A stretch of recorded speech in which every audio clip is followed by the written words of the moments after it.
We all know how to do laundry. It's sort of a rite of adulthood passage, but consumer educator Teresa Hunsaker says we could all probably do it a little bit better, and she's here today to clean up some of our common laundry questions. It's so great to see you. Thanks, good to be here. Do we miss a lot? Kinda. Yeah, generally speaking, we could step up our laundry game. Yeah, well, the thing is it's one more thing in the long list of things to do, and so we race right through it, and we don't take some time. Right. I'm going to throw out some common questions. You've got the answers. First up, laundry pod versus liquid or powder. I have a strong opinion on this. I'm curious if you're going to verify me. Is it a favorite? Like, it's a favorite. Well, yeah, it's what I use. It's what I know. But I also think it performs better. Okay, so the laundry pods actually are great for medium size as well as medium dingy and dirty, not heavy duty. I knew it. But they're also the most expensive. So for cost, powder. Yeah. But for stain and heavy grit and grime, your powder and your liquid are going to do better. And the nice thing about liquid is that that can be a pre-treatment. You can pour it right on, or you can make a paste out of the powder where you can't with the pods. So I guess it's going to be cost and personal preference. But the cleaning typically and overall generally isn't as good with the pods. I knew it. I knew it, and I've been verified and validated. Okay, bleach versus natural ingredients, if we're going for like that bleach bright white. Yeah, I will always lean to natural first. Okay. Bleach just has so many drawbacks, right?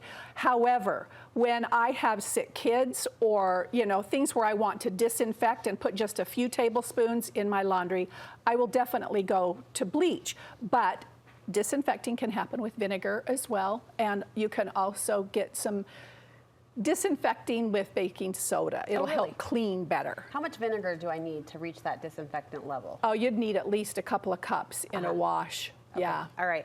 There's sort of a controversy right now on fabric softener. I know, What's your take? Oh, it's a big one. And right now, while it doesn't cause or, you know, decrease the static and that type of thing, the smell is wonderful, but it's kind of 50-50 on plumbers and kind of people that repair your appliances say don't use, do use. It's okay to use. So it's going to be kind of a hit and miss. Yeah. Whether it clogs pipes and drains, gets built up, that kind of thing. But as far as smell and scent. I know. Yeah. You like the beads over the liquid? I do. Yeah. Yeah. The fabric softener builds up in clothing. It gives a nice scent, but it builds up over time, and the beads don't as much. All right. The yellow underarm stains. I'm saying that as politely as I can. Yes, the pit stains. The pit stains. There's actually a product, it's expensive, called Pit Stop that you have to order online. Oh. But you can buy Carvana products in the grocery stores. But borax works great for pit stains. Make a paste, rub it in the pit, let it sit, and works wonderfully to get those pit stains out. That's a combination of deodorants and antiperspirants and body oils, and so it just needs to be broken down, and borax is going to be your key. Did you know pit and sit rhyme? It just came out. So Dr. Seuss from you. I love it.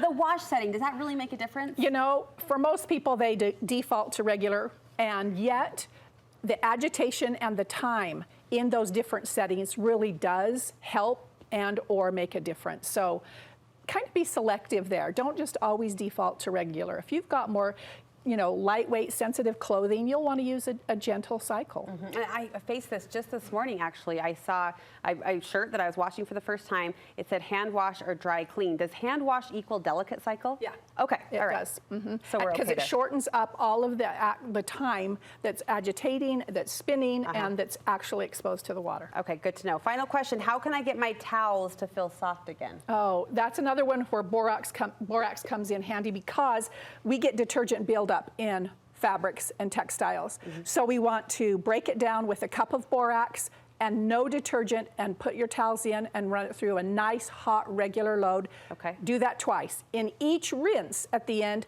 put a cup or two of vinegar, and that will help soften them up and pull the detergent out. You do point out certain towels are going to lend themselves to a more soft feel in the long run. Your Egyptian cottons, your Pima cotton, or a cotton blend with rayon, or even a rayon and bamboo. Okay. Will keep the towel softer. Teresa, great information and a great level up, I think, for a lot of us in the laundry room. So we appreciate the advice.